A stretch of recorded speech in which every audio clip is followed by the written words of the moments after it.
How to enable or disable DOF adapter correction on Samsung S26 Ultra.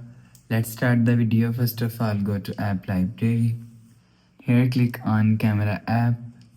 After click on camera app, click on this 4 dot icon and click on settings icon.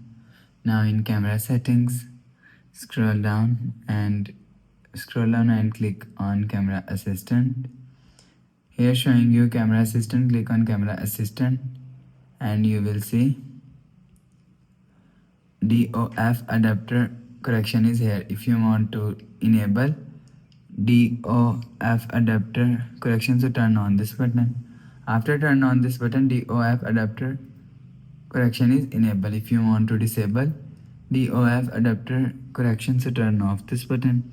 After turn off this button, DOF adapter correction is disabled. You will enable or disable DOF adapter correction from here.